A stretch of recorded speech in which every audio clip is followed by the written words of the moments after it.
Welcome to Best Picture This, where it is always Oscar season. I'm Mike. And I'm Brian. In this show, we reevaluate every Best Picture nominee from the 21st century and decide whether to keep it or kick it from its Oscar pedestal. That's right, because as a movie, they can be ignored, they can be destroyed, but on a pedestal, a movie can be incorruptible, can be everlasting. What is what is this podcast a symbol, do you think? I think that this is kind of the Batman of podcasts. Intellectual freedom? I think so. I mean, we're tearing down the symbols that the Oscars are forcing on us, and we're creating our own reality. Challenging the Oscars. Yeah, I think so. In 2006, the nominees for Best Picture were Good Night and Good Luck. Wait, 2005. We're not in 2006. What am I doing? Bad start. In 2005, the nominees for Best Picture were Good Night and Good Luck, Capote, Brokeback Mountain, Munich, and Crash. But today, we followed a beacon in the sky to another big release of 2005. The movie, Batman Begins. The director, Christopher Nolan. Here's the trailer. Tell us, Mr. Wayne. What do you fear?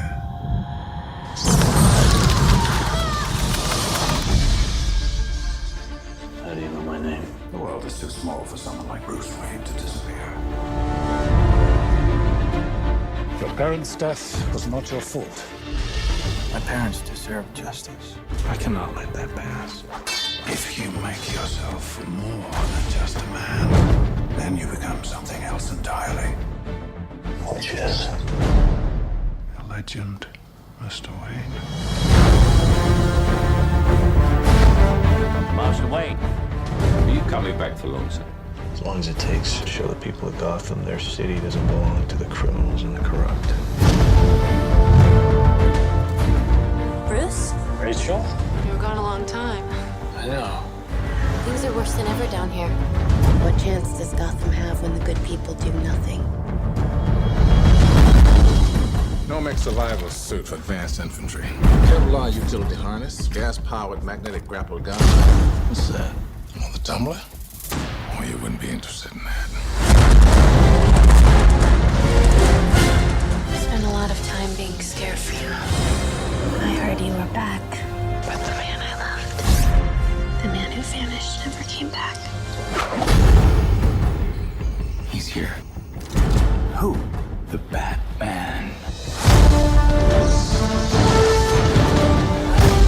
Gotham must be destroyed. Gotham isn't beyond saving. Just hold on.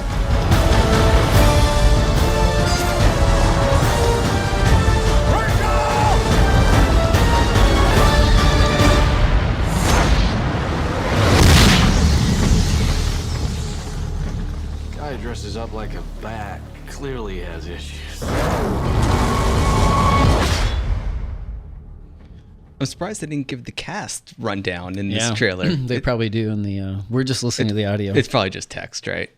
With a cast like this, you're gonna pump it up. It's a pretty big cast. So I know you're pretty big into cars. You're sort of a muscle car guy, right? I am so far away from someone who's into cars that it's not funny. What is your take? What is your level of excitement when you see the Tumbler? Little, but I love Morgan Freeman's line reading. Morgan Freeman's oh, great you in wouldn't be interested in that.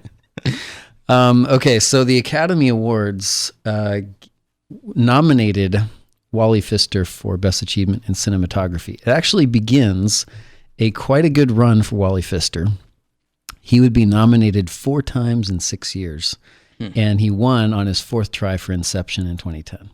Well, the Academy Awards were in 2011. The movie was made in 2010. The Saturn Awards, which is the Academy of Science Fiction, Fantasy, Horror, gave this the Best Fantasy Film. Also, Christian Bale, Best Actor, and Best Writing for Christopher Nolan and David S. Goyer.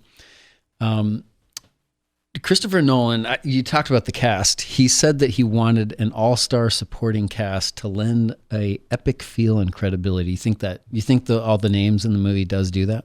Does that help a lot?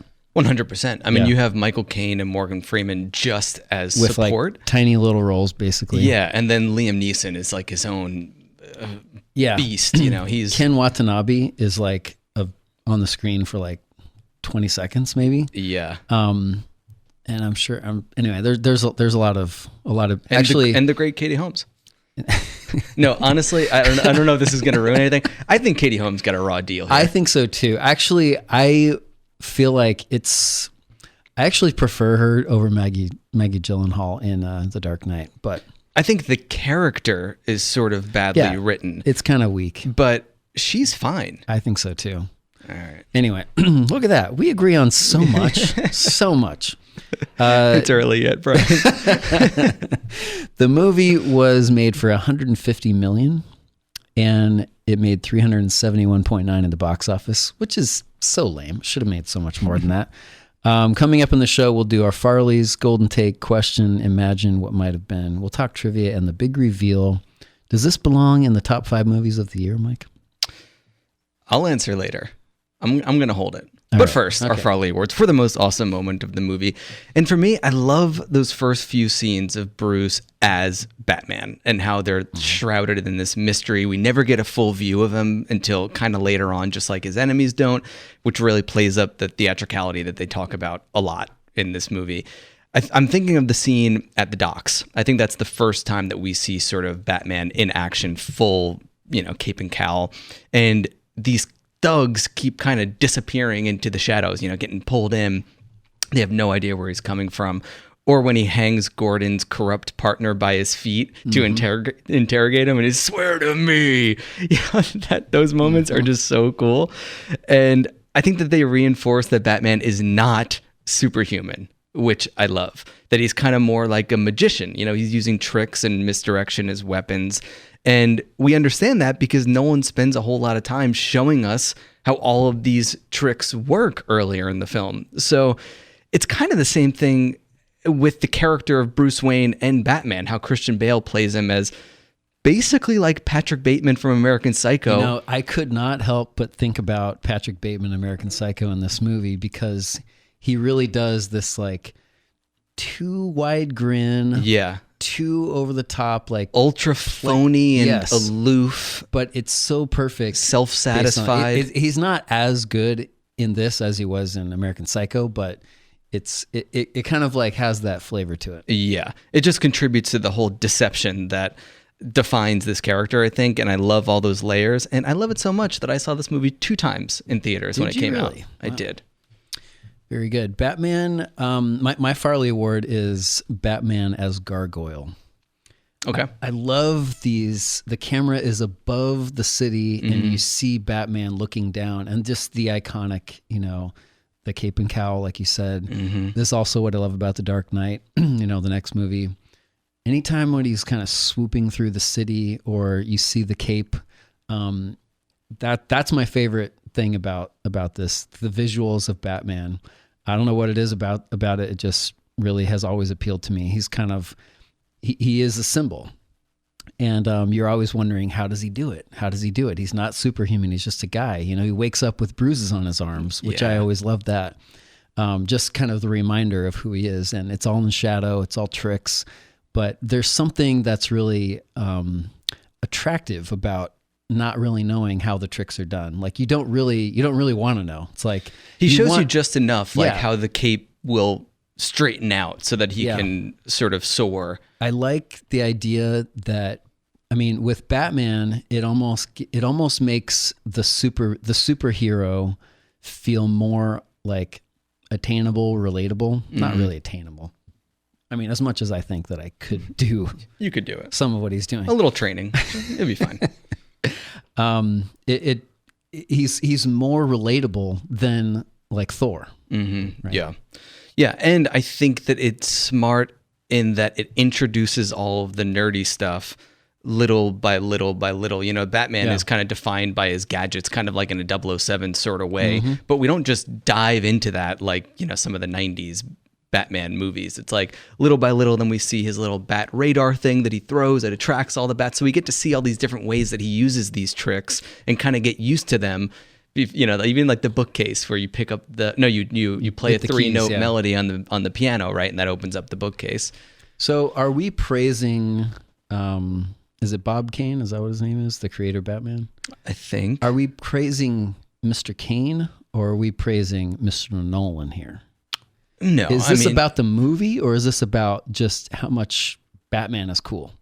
No, it's the movie, because I think the modern Batman is kind of more Frank Miller than Caine, I would say, because that Batman was kind of like the 60s movie Batman, which I love, by the way, the one with Catwoman and Burgess Meredith as the Penguin. I have not seen that. Oh man, you have to watch it. That's a classic. But that's super, super campy and colorful and kind of wacky. I think that's sort of more true to the old school comics. Right. And then they got more and more dark over time. And then Tim Burton's in the 80s kind of has that flavor too of, the world is dark and gritty and full of these criminals. And I think Nolan's just doing an extension of that, but he's doing it more in a prestige type of way. Mm-hmm. Fewer jokes. Yeah, where it's got all like the symbolism of a comic book, but it doesn't have any of that like slapstick almost. What's your golden take, Mike? That it's hard to argue that we're not in the golden age of comic book movies right now with the MCU. In 2021. Yes. For those listening in... Exactly. Who knows when? 2050. The Marvel Cinematic Universe center stage. But the early 2000s, I think, is my favorite era for comics. Not only did we have Nolan's Batman movies, but we had Raimi's Spider-Man movies. Bryan Singer's X-Men movies had their problems, I think, but they were kind of the first ones to take superheroes seriously in this way and to cast gravitas actors like Patrick Stewart and Ian McKellen in these types of roles. So I think just in terms of variety, high style ones like Sin City, you have indie ones like Ghost World, and I'll throw American Splendor in there too. Then prestige ones like History of Violence and Road to Perdition. And around this time, you just never really knew what you were going to get from a comic book movie, which in 2021 standards feels incredibly refreshing. You know what you're getting in 2021. You know exactly what you're getting in 2021. And not just in terms of style either. I think that the surprises of the 2000s are refreshing, even when you think about like spoilers today. I think about No Way Home and how much cooler that movie would have been if I didn't know 2 months in advance that Dr. Octopus, Green Goblin, and Tobey Maguire were going to be in it. Right. But, that's like the way of the world now. Actually, I realized that we're talking about 2021, but no one is actually listening to this in 2021. That's true. We're just recording it. Last recording of the year. The last thing I'll say just before we get off that topic is that I just think that these movies were taking risks and breaking ground, where right now we're very kind of stuck in formula. And they had a lower floor back then. There were definitely a lot of big fat stinkers, but I think that there's something more satisfying about the boom or bust approach because of that surprise factor. And when one hit like this one, you feel it. Well, the more I think, I read some article by on ABC News, but it seemed like it was written by kind of just a random blogger, basically praising Batman Begins as like, this is the beginning. This is like where everyone looked back to Batman Begins. And I get that. And I think it was very influential. But a lot of everything that he said, I was like, well, I mean, Spider-Man did that. Spider-Man did that. Spider-Man did that. Blade did that in 1998. And the darkness, I think Tim Burton should get more credit for some of that. It's been a long time since I saw that one with Michael Keaton. But X-Men also is kind of like, there's a lot of darkness, a lot of shadow going on here. And I kind of wonder, like, does Batman Begins get more credit than it deserves, as opposed to, like, you were praising Spider-Man. I'm not a huge fan of the Sam Raimi Spider-Man movies, but does this one get more credit than it deserves? And should the Spider-Man movies actually get more credit? I would say that I think X-Men really should get the credit for where this whole thing starts. You never hear people talking about X-Men. Well, because I think Batman is so much better than X-Men. I think that's kind of the thing. X2 is really good. It's fun, but it's still, Batman Begins is like on a different level. And I think that was Nolan's intention. But, it's like a sliding scale, because even if you look at X-Men to The Dark Knight to the MCU aesthetic is nothing like these Batman movies. So it's kind of unfair to even say The Dark Knight led to Iron Man, because Iron Man doesn't feel anything like this movie right here. Yeah. My golden take is that ditching the CGI made this movie stand the test of time, unlike a lot of other movies that don't really from this time period. Like, to me, I know that I'm going to be criticized for saying this, but the Fellowship, the Lord of the Rings movies suffer somewhat from the CGI, in my opinion. But this one, there is hardly any CGI. It's basically just the bats that are CGI. Everything else is real, pretty much. How about when people are on the fear That's real. serum? That's all real. Just kidding. I don't know. That's got to be some CGI. Yeah. But his dream, Nolan's dream, was to make this like a fantasy for a 10 to 12-year-old. And you can't do that if things aren't going to look real. So here's a few like trivia points that I want to bring up. Spoiling the trivia, but in the Batcave, there were 12 pumps to make a 12,000 gallon waterfall. That's a real waterfall. You know, Classic there's no Christopher CGI, Nolan. right? Like, it's over the top production stuff. But that's not even the least of it. There was a scale model creation of the Tumbler, the Batmobile. Mm-hmm. A crew of over 30 people carved a full-scale replica of the Tumbler out of a large block of styrofoam, and it took 2 months to make this thing. The design and development process took 9 months and cost several $1 million just for the Tumbler. One version had an actual jet engine in it, fueled by 6 propane tanks. I love this. The professional drivers for the Tumblers practiced driving the vehicles for 6 months before they drove on the streets of Chicago for the scenes. Wow.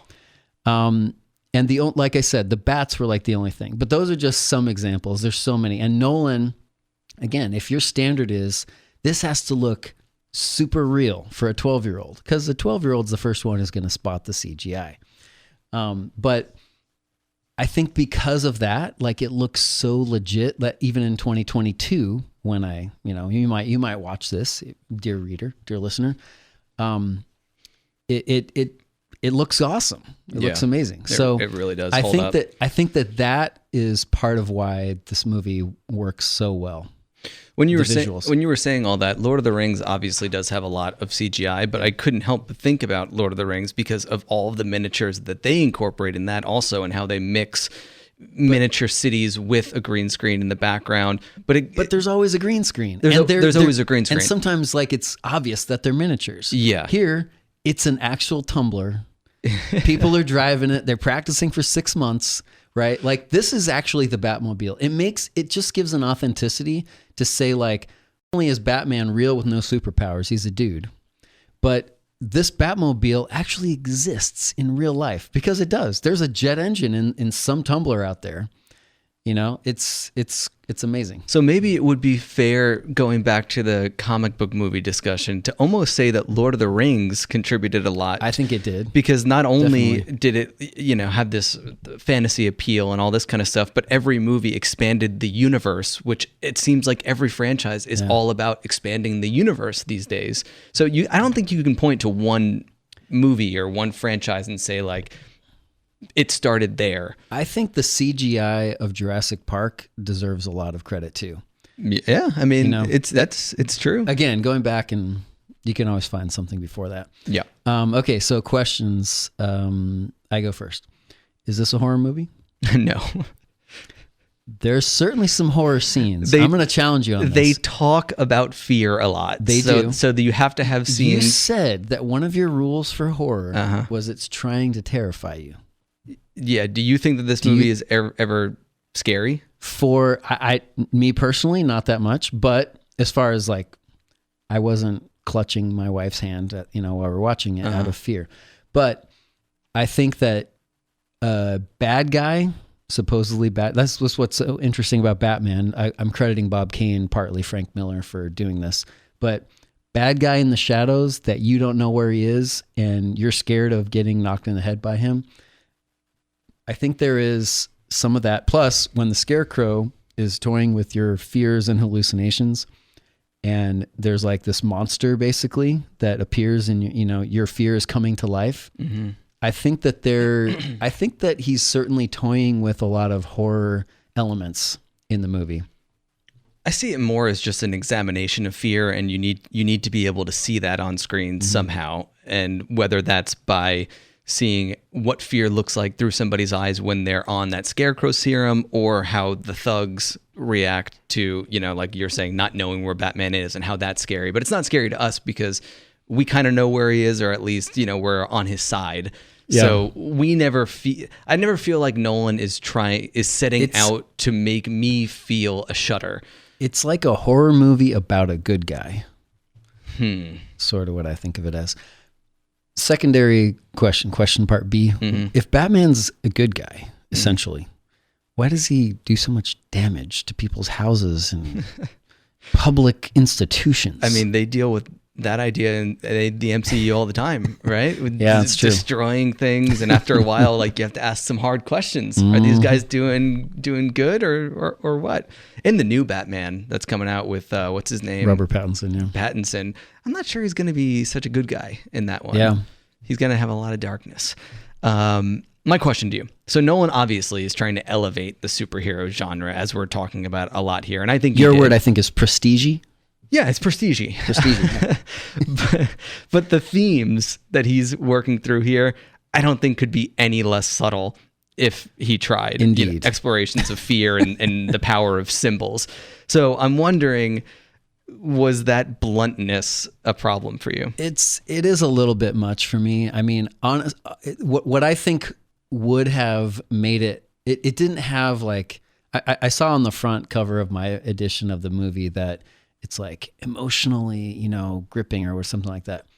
I didn't feel like Bruce's fear of bats all that much. Like he's old enough now that like, is he really still scared of bats? Is he terrified of bats in the same way? I think the movie wanted you to believe that. But I didn't really buy that much. And I think it was a little forced. Yeah. You?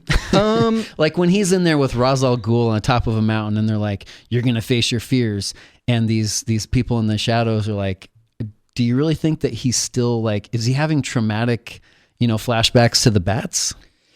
I don't know. I think it's kind of just sort of the moment that stood out as the scariest from his childhood, and then he just prepackaged all the emotions from his parents getting killed in front of him in that image. So it's like, it's a symbol for his past or whatever. But I think I'm fine with it. It was one of these things that I was aware of throughout the whole movie. And even some things that I don't like about the movie, like how perfect Bruce's dad is kind of annoying, and how Katie Holmes only exists to shame Bruce and remind him how perfect his dad is. But I just kind of felt like it's shorthand, and that's okay in myth making, especially when so much care is put into the rest of the world. Like you're bringing up with all of the production value that went into this thing. Gotham City looks so cool here, and the cast is so good, and I love the League of Shadows stuff. So if there's that much to like, why should I nitpick? That's what we're here for, Mike. Nitpicking. I guess so. You're here to praise the high points. I'm here to nitpick the low points. Is that our roles? Sometimes. Also, the monorail had some CGI, by the way. Yes, and it definitely looks like Tomorrowland a little bit. Yeah, it does. But the Tumblr being real, I'm sold. I'm giving Nolan 2 big thumbs up, 2 big boots down for all that non-CGI-ness. And even though it looks shiny Tomorrowland-y a little bit, I did appreciate, because we're so used to seeing Gotham as grungy, and I liked seeing that decline. I thought it adds a little something, that there was once a time where this city could have been one of the great cities, and now it's a dump. So it reinforces that there actually is something worth fighting for here, and it's not just that he's crazy and this is kind of just like an excuse for vengeance. The grunginess is well done, though. Like all the garbage all around. Oh, yeah. Like there's some really just interesting shots by, what's his name again? Wally Pfister, about where I don't know if that's actually him or if it's art, set production or art direction or whatever gets all the credit for that. But there's some really cool shots with that. Okay, so what might have been? There's so much of people who could have been in this. Once you get the bigger, all these big names that actually were in it. Mm-hmm. Also, this is kind of interesting. Darren Aronofsky was a potential director for these new, versions. Henry Cavill, Batman, Billy Crudup, Jake Gyllenhaal, Heath Ledger as Batman. That could have been interesting. Cillian Murphy as Batman. He eventually became Scarecrow. Josh Hartnett turned it down. Bad idea. Let's see. Gary Oldman was the first choice to be Ra's al Ghul. Ended up being James Gordon. Viggo Mortensen about Batman. What do you think? As Bruce Wayne? As Batman? He's too old, though, I was just going to say, yeah, he seems a little old. Chris Cooper turned down part of being Commissioner Gordon, which is a surprise because he's been in every other movie we've done. Just kidding. Pretty much. Okay, so trivia. I just have one piece of trivia, but it's the greatest. It's the granddaddy of them all. Trivia. You're building it up. It better not be a Christian Bale. He's coming off The Machinist. Yeah. I mean, he had to lose. Oh, okay. So this is gaining weight trivia. He had to show every rib and every other bone in his body for The Machinist. Yep. Right. Well, he had to gain 100 pounds of muscle in the span of 2 months. 2 months? No. How is that even possible? But that's not even the trivia. I mean, that's almost a given, right? Okay. Once you bring in Christian Bale. What disgusting things did he eat to gain this weight? Let's hear it. This is not about Rescue Dawn. Have you seen Rescue Dawn? I think Where so. Where he eats like long leeches time ago. or I don't know. He actually gained too much. He overshot it by 30 pounds. Too much. And he had to then he gained 130 pounds in 2 months. No, he gained I guess he gained 100. He was only supposed to gain 70. Oh. So then he had to immediately lose the 30 pounds that he had just gained. I don't know if this is true that you can do that in 2 months, but if it is, I think that Bale does this for fun. The most elastic body of all time. Yeah, like American Hustle, Vice, The Machinist, American Psycho. He's had so many different body types throughout his career. It's bananas. It's beautiful. It's just beautiful to think of. Okay, so is this going to be in your top 5, Mike? Keep it or kick it? I think it is.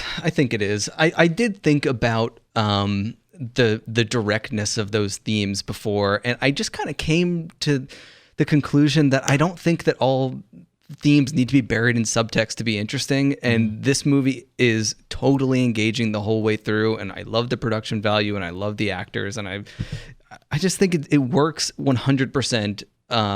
As not only a popcorn movie, but also as a popcorn movie that elevates the form. And what else do you need to do to get in your top 5? It's in there. So much. For me, it's actually, there are so many things that I love about it, but it's really not all that strong of a candidate for my top 5, to be honest. Because Revenge of the Sith you need to make room for that. Exactly. Understandable. No, it does one thing incredibly well. It does it takes the comic book form very seriously and turns it convincingly into an adult movie. What it set out to do, 100% it worked. But almost none of the relationships ring true to me. Michael Caine and Christian Bale, that's great. Yeah. And that is actually that's the one good one. They don't tell you he is the new father figure. You're like a father to me, They could have done that. Yeah. And that would have been a big mistake. Brutal. But Michael Caine's sincerity is so great. It's perfect. And Morgan Freeman does well in doing his role. But his relationship with Rachel is super weak. Ra's al Ghul, all the stuff about League of Shadows, I feel like you don't like the League of Shadows. I feel kind of bored by it almost. I love it's kind of like we know that it's a stepping stone to get to the real Batman stuff, and I'm like, all right. You don't buy any of the philosophy of you have to pretty much. It feels burn it down to build it back up, kind of thing. This is Christopher Nolan's biggest flaw that I see in all of his movies. The more convoluted, the better. That's what I feel like. You're not going to just have Batman with the Falcone. It's got to have not just Ra's al Ghul. It's got to also have Scarecrow, and they got to have some weird twisted connection at the end. I don't know. There's just too much going on in the movie that I feel kind of like, just show me some more cape. Show me some more cowl. Really? That's what I feel like. See, I and think I'm if you scared. cut out the ninja training, then this movie, I think, becomes almost ordinary. It becomes just under 2 hours, which is what we want. I think that's what we're going for.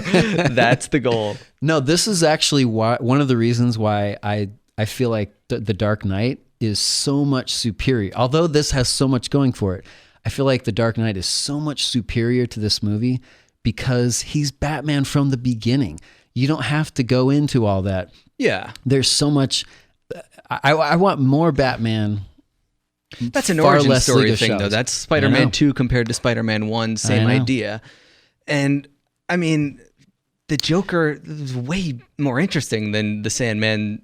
The Scarecrow.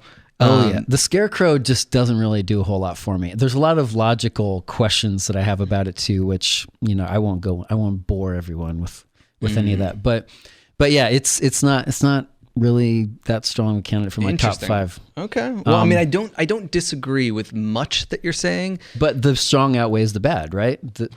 Yeah. And what I do disagree with, I disagree very firmly. Very. Very. So we'll have to come back to this conversation in our year-end episode and see what replaced this on your list. We might. In the next episode, we'll talk about Sin City, which is, again, I didn't know the Frank Miller connection, but Frank Miller, the mastermind behind Sin City, who also sort of elevated The Dark Knight into a set of graphic novels, wrote Sin City, and that was turned into a movie by Robert Rodriguez.